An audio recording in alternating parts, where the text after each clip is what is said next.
जीवन की सारी समस्या इस एक बात में ही छिपी है कि जब तुम हल कर सकते हो तब तुम हल नहीं करते।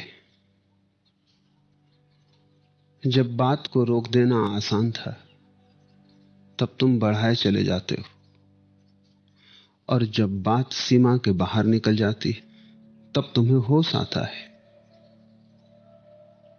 जब कुछ भी नहीं किया जा सकता तब तुम जागते हो।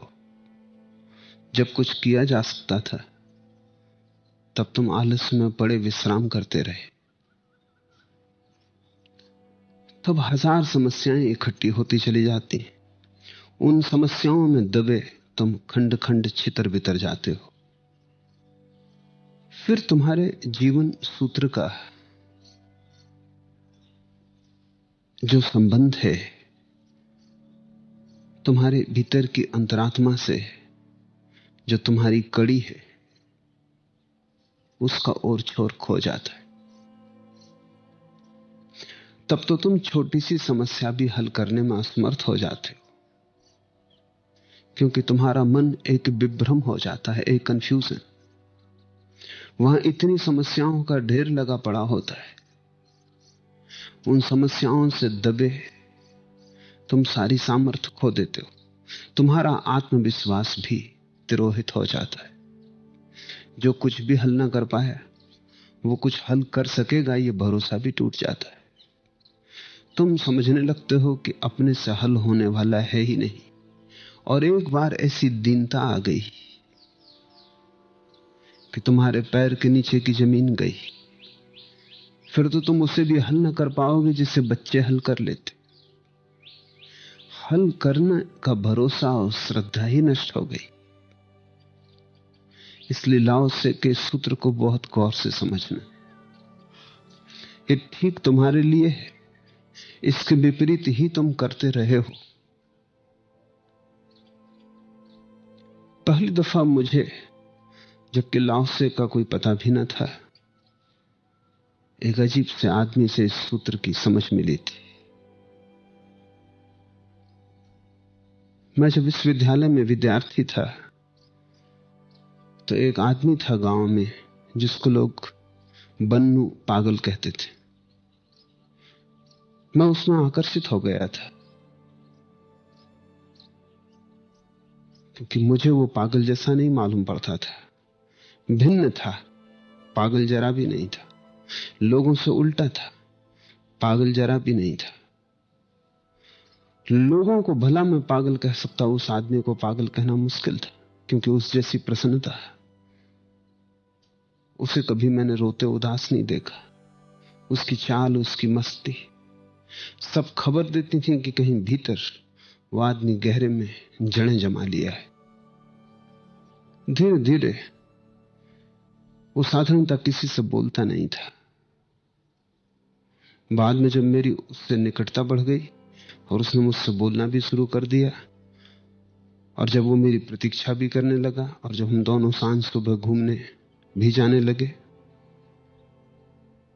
तब मैंने उससे कहा कि लोगों से बोलते क्यों नहीं?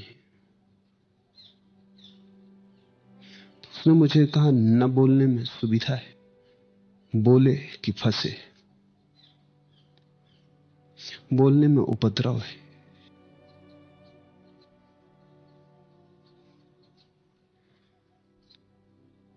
एक दिन सांझ घूमते वक्त वो अचानक रुक के खड़ा हो गया और उसने एक चांटा अपने गाल पे मार लिया। तो मैंने उससे पूछा कि क्या किया है, क्या हुआ? उसने कहा, जब बात रुक सकती हो तभी रोक देना ठीक है। मुझे किसी के प्रति क्रोध आ रहा था। अब मैंने बांके बिहारी लाल जी को ठीक कर दिया। वो अपने को सदा सम्मान से ही पुकारता था, बांके बिहारी लाल जी। लोग उसको बन्नू पागल कहते थे। वो मुस्कुराया, उसने कहा, कहो बांके बिहारी लाल जी। रास्ते पे आ गए, जरा सी रेखा उठी थी क्रोध के भीतर, वहीं उसने चांटा मार के निपटारा कर लिया। उसने कहा बजाय इसके कि दूसरे चांटा मारे, खुद ही मार लेना बेहतर है, और इसके पहले की बात आगे बढ़ जाए उसे रोक देना उचित है। उसने मुझे कहा था कि आग जब शुरू शुरू में सुलगती, जरा से पानी से बुझ जाती, और हवा का यह नियम है, छोटे दिए को तो बुझा देता है, बड़ी लपटों को बढ़ाता है। उस पागल ने मुझे यह कहा कि शुरू में मिटा दो तो मिट जाता है, बाद में तो मिटाने से भी लपटें बढ़ती। वो लाओ त्से ने भी नहीं कहा है इस सूत्र में। तुमने भी देखा होगा, हवा का झोंका आता है, छोटा दिया बुझ जाता है, और घर में आग लगी हो उस वक्त अगर हवा चल जाए तो मारे गए, फिर बुझना मुश्किल है। लपटों को हवा भी बढ़ाती है, बढ़े हुए को सब तरफ से बढ़ने की सुविधा मिल जाती। छोटे में मिटा दो तो हवा भी मिटाती है। ये जो पागल आदमी था, ये पागल आदमी नहीं था, ये समझबूझ के पागल हो रहा था। इसने पागलपन का एक आवरण अपने चारों तरफ खड़ा कर लिया था। ये बचाव था। पागल समझ के लोग न उसकी तरफ ध्यान देते थे, न उसकी चिंता लेते थे। समाज में रहते हुए वो समाज से बिल्कुल दूर हो गया था। उसने अपने चारों तरफ एक छोटी सी गुफा बना ली थी पागलपन की। वो पागलपन बचाव था। समाज कितना पागल होना चाहिए जहां की बचाव के लिए भी आदमी को पागल होना पड़ता हो। बहुत से फकीर दुनिया में पागलपन को आरोपित कर लिए ताकि लोग उन्हें भूल जाएं, ताकि लोग उन पर ध्यान न दें, ताकि वो क्या कर रहे हैं लोग उनको अकेला छोड़ दें, ताकि वो अपना जो करना चाहें करते रहें, कोई उनकी चिंता ना ले। जब लोग एक दफा मान लेते हैं कि पागल है तो सब क्षमा कर देते।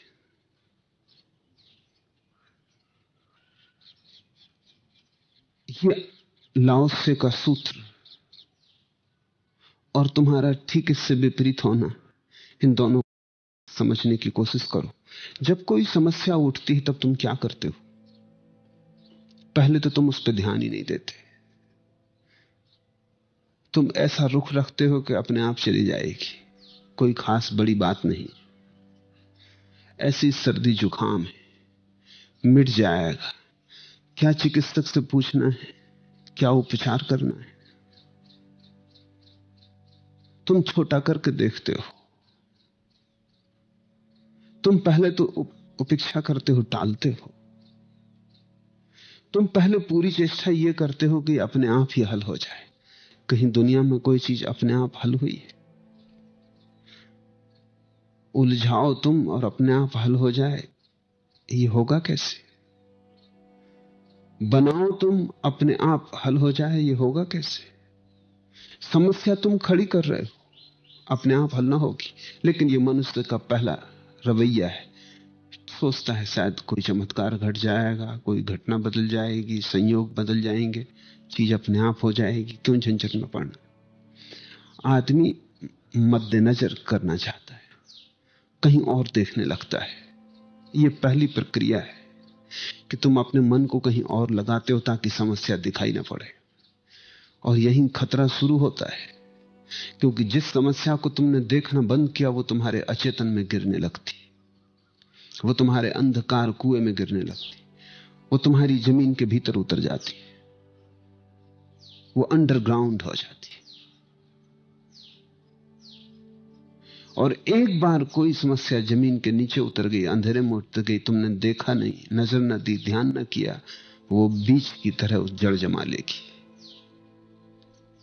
जो समस्या सचेतन में हो उसे हल करना आसान है, क्योंकि वहां तक तुम मालिक हो। एक बार अचेतन में उतर गई, फिर हल करना मुश्किल है, क्योंकि फिर तुम मालिक रहे ही नहीं। तुम्हारी मालिकियत मन के ऊपर की सतह पर ही है। अगर मन को हम 10 खंडों में बांटें तो पहले खंड में तुम्हारी मालिकियत थोड़ी बहुत चलती, 9 खंडों में तुम्हारी मालिकियत का कोई, 9 खंडों का तुमसे कोई संबंध ही नहीं रहा है। एक बार कोई समस्या अचेतन में, अनकॉन्शियस में चली गई तो बीज जमीन में चला गया। जमीन के ऊपर से झाड़ बोहार देना बड़ा आसान था, जमीन के नीचे बहुत कठिनाई है और खोदने में डर है, क्योंकि खोदोगे 1000 निकल आएंगे। इसलिए कोई अचेतन को खोदता नहीं, छूता नहीं, भय लगता है, क्योंकि एक बीज नहीं दबा है वहां, तुम जन्मों जन्मों से दबाए हुए पड़े हो। अचेतन तुम्हारा कबाड़ खाना है जिसमें तुमने सब कूड़ा करकट भर दिया है। वहां जाने में भय लगता है कि वहां गए और सब चीजें एकदम से टूट पड़ी तो क्या होगा। इसलिए एक बार कोई चीज अचेतन में उतर गई तो तुम जटिलता में पड़ जाओगे। पर मन पहले टालता है। जब मन टालता हो तब तुम जाग जाना, उस क्षण को खोना उचित नहीं। 1000 काम छोड़ के पहले इसे निपटा लेना, बड़े काम छोड़ के इस छोटे को निपटा लेना, क्योंकि जो आज छोटा है कल बड़ा हो जाएगा। अभी हल हो सकता है, कल हल होना मुश्किल हो जाएगा, क्योंकि अकेली नहीं आती समस्या, अपने साथ 1000 समस्याएं लाती। तुमने सुनी है कहावत, बीमारी अकेली नहीं आती, एक बीमारी अपने साथ 1000 बीमारियां लाती। सबके संगी साथी हैं, समस्याओं की भी संगी साथी हैं। अगर एक समस्या ने जड़ जमा ली तो उसी तरह की 1000 समस्याएं भी तुम्हारे द्वार पर दस्तक देने लगेंगी। हमको भी जगह दो। और जब तुमने एक को जगह दी है तो तुम्हारे भीतर छिद्र हो गया, उसी छिद्र से 1000 समस्याएं भीतर प्रवेश पा जाएंगी। अगर तुमने क्रोध को जगह दी तो तुम हिंसा से कितनी देर तक दूर रह सकोगे? अगर तुमने क्रोध को जगह दी तो तुम काम से कितनी देर दूर रह सकोगे? क्योंकि वे सब जुड़े हैं, वे सब एक ही घटना के ताने बाने। इसलिए ज्ञानों ने कहा है, अगर एक समस्या भी कोई व्यक्ति हल कर ले, उसकी सारी समस्याएं हल हो जाती। क्योंकि एक समस्या को हल करने में तुम पाओगे सभी समस्याएं समाविष्ट। अगर तुम काम वासना से मुक्त हो जाओ तो तुम क्रोध न कर सकोगे,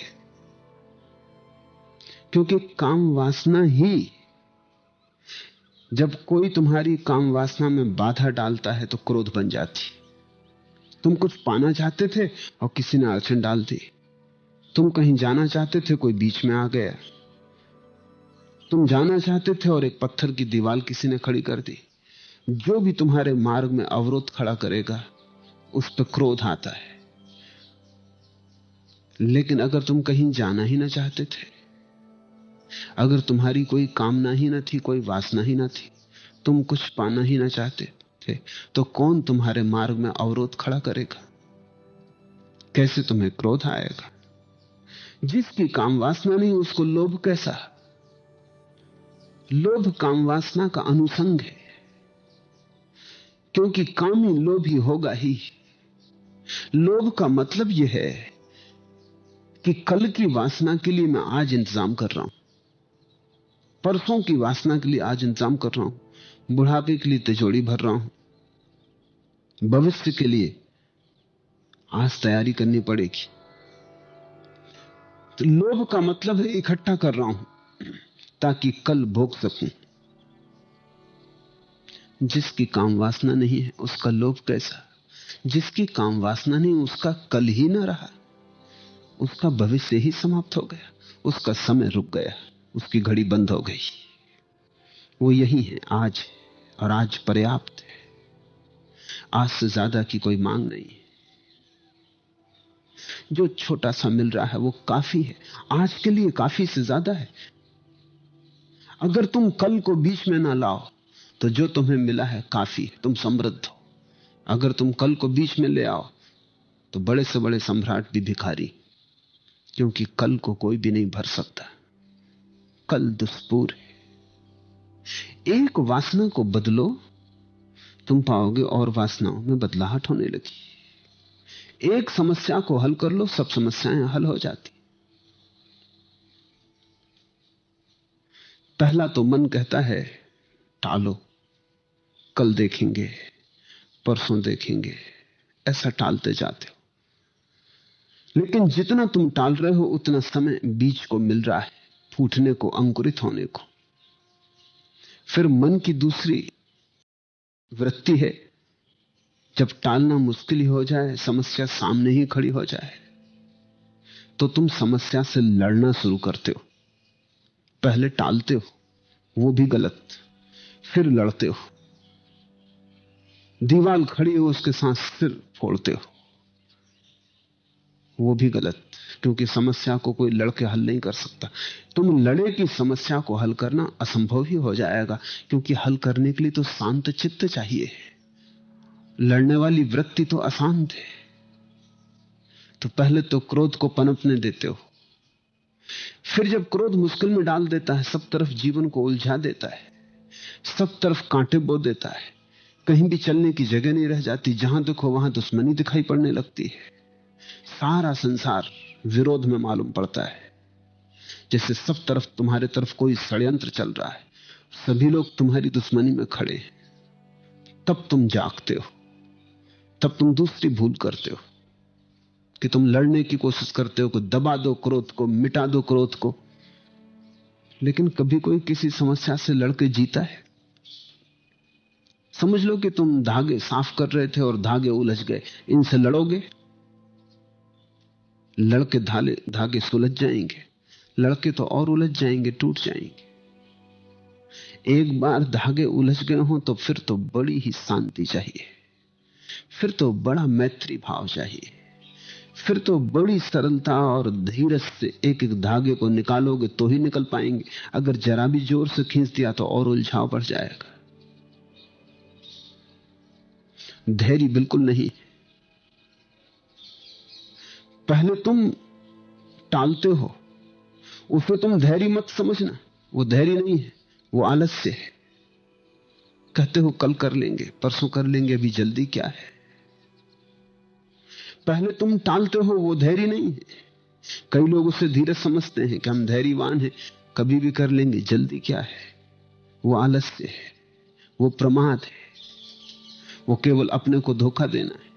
धैर्य की कसौटी तो उस दिन आएगी जिस दिन उलझाव खड़ा हो जाएगा और तुम अब क्या करते हो? धैर्य से सुलझाते हो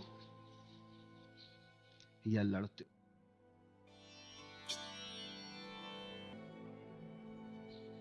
या लड़ते हो?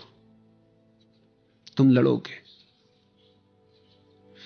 छोटी चीजों से लड़ोगे, मुश्किल में पड़ जाओगे। मैंने सुना है ऐसा हुआ, जापान में एक बहुत बड़ा योद्धा था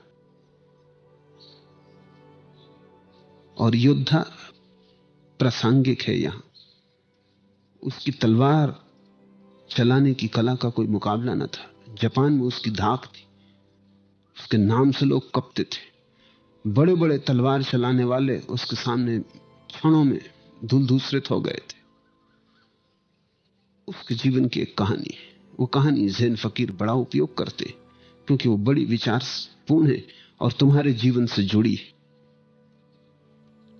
एक रात ऐसा हुआ कि योद्धा घर लौटा, अपनी तलवार उसने टांगी खूंटी पर, तभी उसने देखा कि एक चूहा उसके बिस्तर पर बैठा।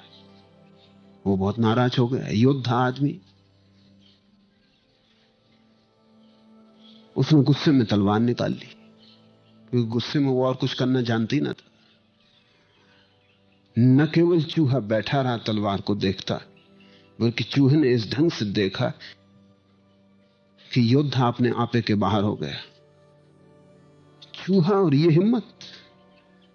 और चूहे ने ऐसे देखा कि जा तलवार निकालने से क्या होता, मैं कोई आदमी थोड़ी हूं जो डर जाऊं। उसने क्रोध में उठा के तलवार चला दी। चूहा छलांग लगा के बच गया, बिस्तर कट गया। अब तो क्रोध की कोई सीमा न रही। अब तो अंधाधुंध चलाने लगा तलवार, वो जहां चूहा दिखाई पड़े। और चूहा भी गजब का था, वो उछके और बचे। पसीना पसीना हो गया योद्धा, और तलवार टूट के टुकड़े टुकड़े हो गई। और चूहा फिर भी बैठा था। वो तो घबरा गया, समझ गया कि कोई चूहा साधारण नहीं, कोई प्रेत, कोई भूत। क्योंकि मुझसे बड़े बड़े योद्धा हार चुके हैं और एक चूहा नहीं हार रहा है। अब योद्धा एक बात है और चूहा बिल्कुल दूसरी बात है। वो घबरा के बाहर आ गया, उसने जाके अपने मित्रों को पूछा कि क्या करूं। उन्होंने कहा तुम भी पागल हो, चूहे से कोई तलवार से लड़ता है? अरे एक बिल्ली ले जाओ, निपटा देगी। हर चीज की औसत ही है, और जहां सुई से काम चलता हो वहां तलवार चलाओगे मुश्किल में पड़ जाओगे। बिल्ली ले जाओ। लेकिन योद्धा की परेशानी और चूहे की तेजस्वी की कथा गांव भर में फैल चुकी, बिल्लियों को भी पता चल गई। बिल्लियां भी डरी, क्योंकि उनका भी आत्मविश्वास हो गया। इतना बड़ा योद्धा हार गया है जिस चूहे से। पकड़ पकड़ के बिल्लियों को लाया जाए, बिल्लियां बड़ा मुश्किल से दरवाजे के बाहर ही खींचने लगे। बामिस्कुल उनको भीतर करेंगे, वो भीतर चूहे को देख के बाहर आ जाएं। एक दो बिल्लियों ने झपटने की भी कोशिश की, लेकिन उन्होंने पाया कि चूहा झपट्टा उन पे मारता है। ये चूहा अजीब था, क्योंकि चूहा कभी बिल्ली पे झपट्टा नहीं मारता जब तक कि उसको LSD न पिला दिया गया हो या कोई शराब न पिला दी गई हो, जब तक वो होश के बाहर ना हो जाए। और चूहा अगर बिल्ली पे झपटे तो बिल्ली का आत्मविश्वास खो जाता है। तो सारी बिल्लियां इकट्ठी हो गई। उन्होंने कहा हमारी इज्जत का भी सवाल है। योद्धा तो एक तरफ रहा, हारे न हारे हमें कुछ लेना देना नहीं, ऐसे भी हमारा कोई मित्र न था। चूहे ने ठीक ही किया, मगर अब हमारी इज्जत दांव पर लगी है। अब हम क्या करें? अगर हम हार गए एक दफा और गांव के दूसरे चूहों को पता चल गया तो ये सब प्रतिष्ठा तो प्रतिष्ठा की बात होती है। एक दफा पोल खुल जाए तो बहुत मुश्किल हो जाता। अगर दूसरे चूहे भी हमला करने लगे तो हम तो गए, कहीं के ना रहे। इस योद्धा ने तो डुबा दिया। तो उन सब ने राजा के महल में एक मास्टर कैट थी, एक बिल्लियों की गुरु, उससे प्रार्थना की अब तुम ही कुछ करो। उसने कहा तुम भी पागल, इसमें करने कैसा, जैसा मैं भी आई। वो बिल्ली आई, वो भीतर गई, उसने चूहे को पकड़ा और बाहर ले आई। बिल्लियों ने पूछा कि तुमने किया क्या? उसने कहा कुछ करने की जरूरत है, मैं बिल्ली हूं, वो चूहा है, बात खत्म। इसमें तुमने करने का सोचा कि तुम मुश्किल में पड़ोगे, क्योंकि करने का मतलब हुआ कि डर समा गया। उसका स्वभाव चूहे का है, मेरा स्वभाव बिल्ली का, बात खत्म। हमारा काम पकड़ना, उसका काम पकड़ा जाना, ये तो स्वाभाविक है। इसमें कुछ लेना देना नहीं, इसमें कुछ करना नहीं। न इसमें हम जीत रहे हैं, न इसमें वो हार रहा है। इसमें हार जीत कहां? ये उसका स्वभाव है, ये हमारा स्वभाव है, दोनों का स्वभाव मेल खाता है, चूहा पकड़ा जाता है। तुमने स्वभाव के अतिरिक्त कुछ करने की कोशिश की और चूहे से कोई लड़के जीता है। और बिल्ली जिस दिन लड़े समझना कि हार गई। लड़ने की शुरुआत ही हार की शुरुआत है। समस्याओं से लड़ना मत। ज़ैन फकीर कहते हैं समस्याओं के साथ वही व्यवहार करना जो बिल्ली ने चूहे के साथ किया। चेतना का स्वभाव पर्याप्त है, होश काफी है। होश के मुंह में समस्या वैसे ही चली आती जैसे बिल्ली के मुंह में चूहा चला आता है। इसमें कुछ करना नहीं पड़ता।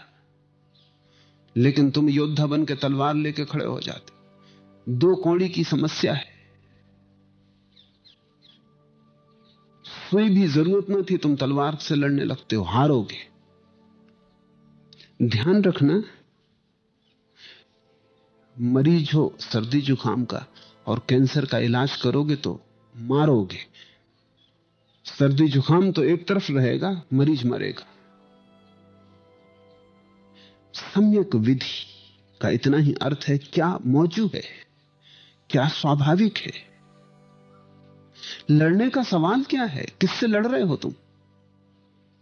तुम्हारे भीतर जब कोई समस्या है, उससे लड़ने का मतलब ही यह है कि तुमने आत्मविश्वास खो दिया। अन्यथा तुम्हारा होश, जागृति, तुम्हारा ध्यान काफी है। तुम्हारे ध्यान की रोशनी पड़ेगी, समस्या विसर्जित हो जाएगी। तो पहली तो भूल करते हो कि टालते हो, फिर दूसरी भूल करते हो कि अधैर्य पूर्वक लड़ते हो। अब तुम्हें हंसी आएगी, तुम कहोगे योद्धा पागल था, लेकिन तुम अपनी तरफ सोचो, कहानी को अपने जीवन में जरा खोजने की कोशिश करो। मेरे पास कोई आता है, वो कहता है कि पान खाना नहीं छूटता, 20 साल से लड़ रहे हैं। अब ये चूहा से कोई बड़ी बात हुई पान खाना? चूहा फिर भी बड़ा है। कोई कहता है सिगरेट नहीं छूटती। तुम बात क्या कर रहे हो? तुम्हारे भीतर आत्मा है या नहीं? तुम किस भांति की बिल्ली हो? चूहे को देख के भाग रहे हो और विचार कर रहे हो कि क्या करें क्या ना करें। सिगरेट पीने जैसी बात, और 20 साल हो गए और तुमसे छूटते नहीं, और तुम कई बार छोड़ चुके हो, फिर हार गए, फिर शुरू कर दी। तुम हो कौन? कुछ भी नहीं मालूम होता है। तुम्हारे पास ध्यान की कोई भी ऊर्जा नहीं है, तुम्हारे पास आत्मविश्वास नहीं। अन्यथा सिगरेट पीने से लड़ना पड़े।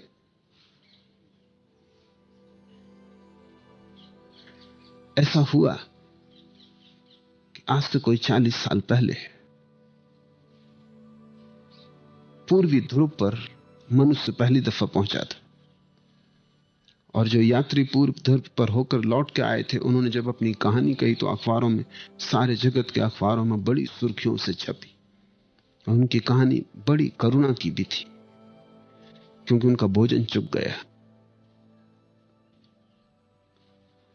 और उन्हें मछलियां मार के या भालू मार के किसी तरह अपना जीवन चलाना पड़ा।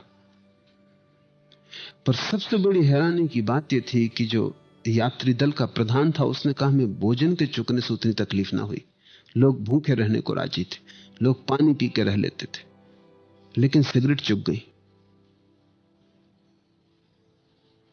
तो हम बड़ी मुश्किल में पड़ गए।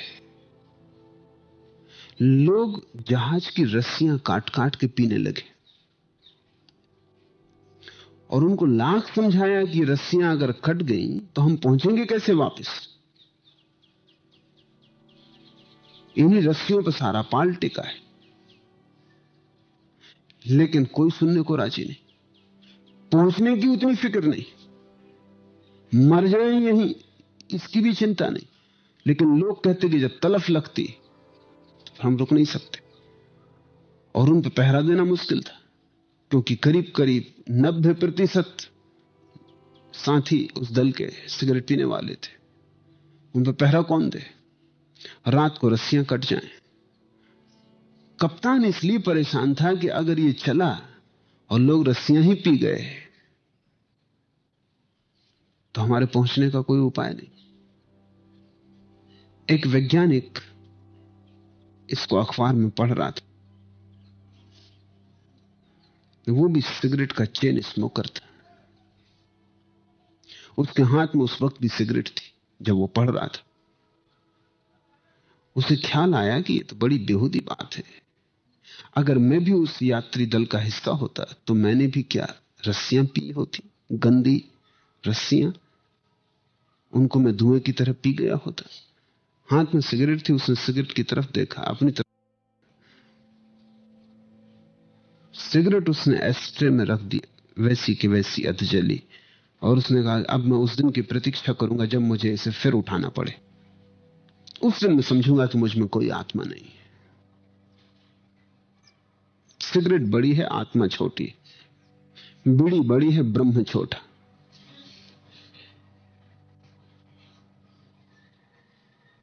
फिर 30 साल गुजर गए और वो सिगरेट को हमेशा अपनी एस्ट्रे पर वैसी आधी की आधी रखे रहा। उस क्षण की प्रतीक्षा में जब उसे फिर सिगरेट उठानी पड़े, वो क्षण नहीं आया। बस इतना ही चाहिए, आत्मभाव चाहिए, जरा सा होश। जिन समस्याओं से तुम लड़ रहे हो वो तुम्हारी छायाएं हैं, उनसे लड़ोगे तो हारोगे, क्योंकि लड़ने में तुमने नासमझी दिखला दी। तुम लड़े इसका मतलब ही यह है कि तुम्हें यह पता ही नहीं कि तुम अपनी छाया से लड़ रहे हो। आदत तुम्हारी है, समस्या तुम्हारी है, तुम इतने नीचे उतर रहे हो कि उससे लड़ने जाओगे। समस्याएं बोझ से मिटती हैं, संघर्ष से नहीं, कसम खाने से नहीं, व्रत लेने से नहीं।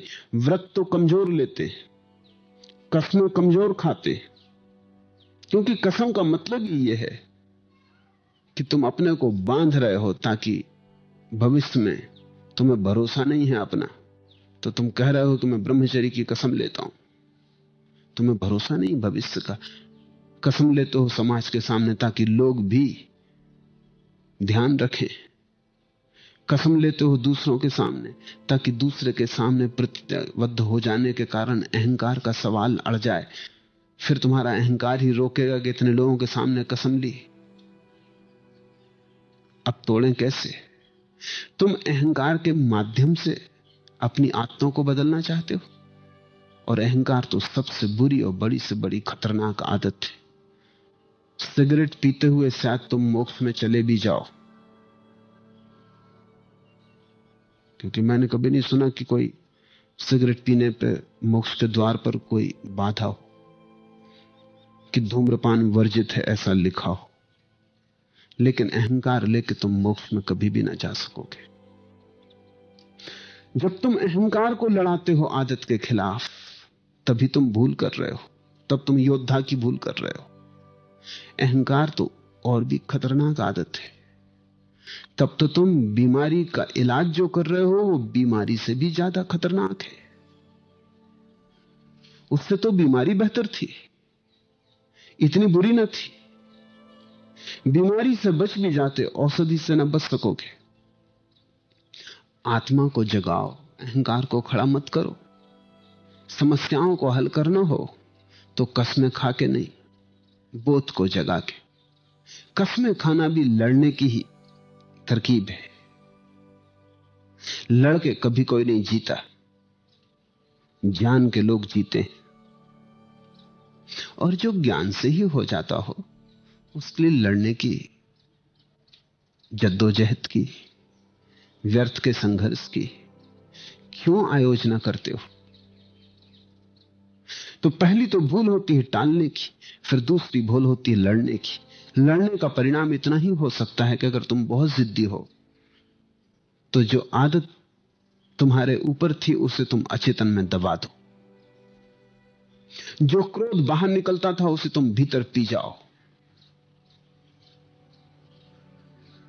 क्रोध बाहर निकल जाता तो तुम्हारा संयंत्र मुक्त हो जाता, उससे हल्के हो जाते। भीतर ले जाके तो जहर इकट्ठा होता जाए। तुम मवाद इकट्ठी कर रहे हो, तुम फोड़े को मिटा नहीं रहे हो, ऊपर से पट्टियां बांध के फूल लगा रहे हो। तुम भीतर विस्फोटक होते जाओगे, तुम एक ज्वालामुखी हो जाओगे जो कभी भी फूट सकता है। और तुम्हारे हर कृत्य में तुमने जो जो दबाया है उसकी छाप पड़ने लगेगी। तुम उठोगे तो क्रोध से, बैठोगे क्रोध से, चलोगे क्रोध से, बोलोगे क्रोध से, अकारण ही तुम क्रोधित होने लगोगे। यही तो पागलपन है। कोई ऐसा काम करना जो अकारण था, जिसकी कोई जरूरत ही न थी, जिसके लिए बाहर कोई भी कारण मौजूद न थे, ऐसा कोई काम करना ही तो पागलपन है। होश और पागलपन में फर्क क्या है? होश और पागलपन में फर्क यह है कि तुम्हें किसी ने पुकारा तो तुम बोले।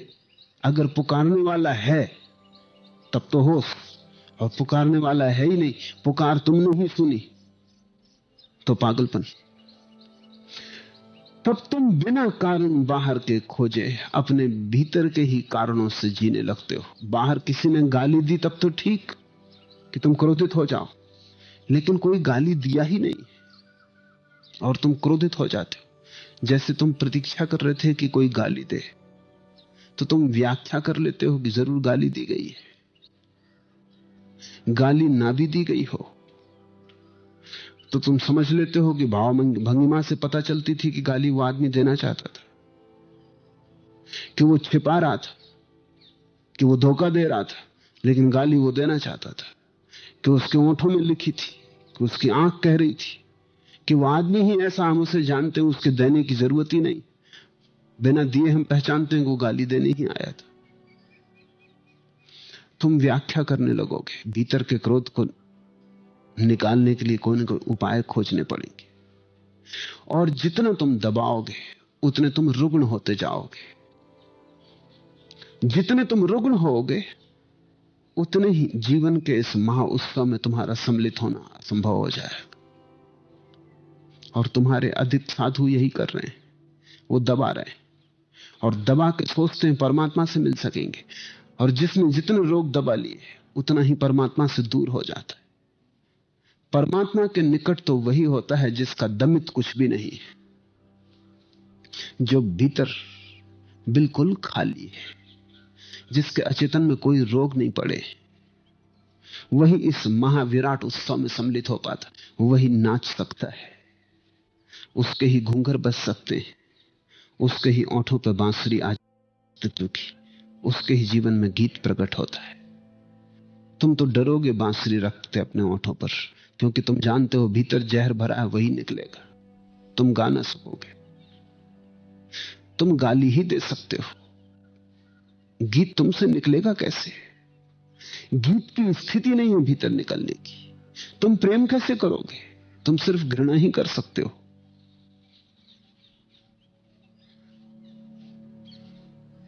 तुम वही कर सकते हो जो तुम्हारे भीतर दबा है। तो तुम्हारा साधु परमात्मा से दूर होता जाता है। जितना दूर होता है उतना वो सोचता है और जोर से दमन करना है। तब वो अपने भीतर एक नरक को बना लेता है। मैं साधुओं को जानता हूं, उन्हें निकट से जान के ही मुझे यह ख्याल आया कि दुनिया को नए सन्यासी की जरूरत है। पुराना सन्यास सड़ चुका है, उसको महारोग लग गया दमन का, और पुराना सन्यासी आनंद मग्न नहीं है। भला वो मुस्कुराता भी हो तो भी उसकी मुस्कुराहट झूठी, क्योंकि एकांत में जब वो मुझे मिला है तो उसने अपना दुख रोया है। सभा में जब उसे मैंने देखा है तो वो मुस्कुराता बैठा है। एकांत में वो दुखी है, और एकांत में वो अस्त व्यस्त है, अराजक है, और एकांत में वो समझ नहीं पाता कि क्या हो रहा है। और एकांत में उसकी वही पीड़ाएं हैं जो तुम्हारी और तुमसे 1000 गुनी, क्योंकि तुमने दबाया नहीं, उसने दबाया है। वो तुमसे बड़ा ग्रस्त है, तुमसे ज्यादा स्त्रियों की आकांक्षा है, तुमसे ज्यादा धन की लोलुपता है, तुमसे ज्यादा उसकी पकड़ है भोग पर, लेकिन उसने दबाया है, वो उसे प्रकट नहीं होने देता। तुमने प्रकट किया है, तुम थोड़े हल्के हो, तुम उतने भारी नहीं। तुम शायद परमात्मा के पास पहुंच भी जाओ, तुम्हारा स्वामी, तुम्हारा गुरु मुश्किल है। इसलिए मुझे लगा है कि बिल्कुल नए सन्यासी के अवतरण की जरूरत है, जो जीवन को दमन के मार्ग से नहीं वरन होश के मार्ग से रूपांतरित करे।